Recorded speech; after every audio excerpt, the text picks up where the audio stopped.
250 শয্যা হাসপাতাল ভবনের একটি অংশে 1 যুগ আগে শুরু হয়েছে মেডিকেল কলেজের একাডেমিক কার্যক্রম। বাকি অংশে প্রতিদিন চিকিৎসা নিচ্ছেন 550 থেকে 600 রোগী। চিকিৎসা নিতে এসে রীতিমতো নির্যাতনের শিকার হচ্ছেন রোগী আর তাদের স্বজনরা। অন্যদিকে পড়ে আছে 250 শয্যার নতুন ভবন। এই অবস্থা চলছে পটুয়াখালী মেডিকেল কলেজ হাসপাতালে। কার গাফিলতিতে এই পরিস্থিতি তার উত্তর নেই কারো কাছে। সংশ্লিষ্টরা বলছেন 2016 সালে 651 কোটি টাকা ব্যয়ে শুরু হয় মেডিকেল কলেজ হাসপাতাল নির্মাণ প্রকল্প। 250 শয্যার একটি হাসপাতাল ভবন, একাডেমিক ভবন, ছাত্রাবাস, মসজিদ সহ নানান স্থাপনা নির্মাণের প্রকল্প শেষ হওয়ার কথা ছিল 2020 সালের জুন মাসে। সে কাজও শেষ হয়নি, রোগীদের দুর্ভোগও কমেনি।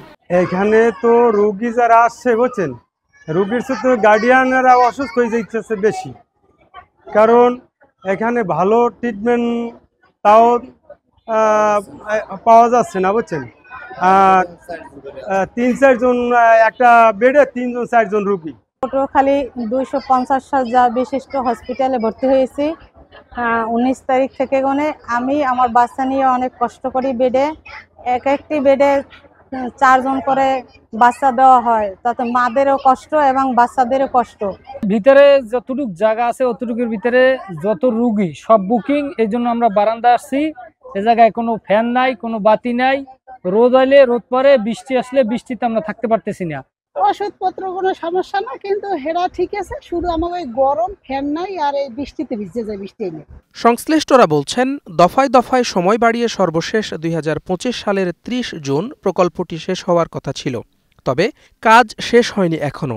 এ নিয়ে হাসপাতালের তত্ত্বাবধায়কের কণ্ঠে কেবলই হতাশা। হসপিটাল ভবনটা যেহেতু ইমার্জেন্সি, এই সাবস্টেশনের কাজটা তারা দ্রুত করবে, কিন্তু এখনো দেখলাম আমরা যে সেই ভবনের প্লাস্টার চলতেছে। এবং আমরা তো প্রতিনিয়ত প্রকল্প পরিচালক এবং গণপ্রতিনিধির সাথে আলাপ করি, তারা সবসময় আশ্বাস দিচ্ছে যে আমরা আগামী মাসে হ্যান্ডওভার করব, কিন্তু আসলে দুঃখের বিষয় আমরা এখন পর্যন্ত আমাদের ভবনটা বুঝে পাইনি। অস্বাভাবিক এই দীর্ঘসূত্রতার কথা স্বীকার করে নানান আশার কথা শোনালেন নির্মাণ প্রকল্পের পরিচালক।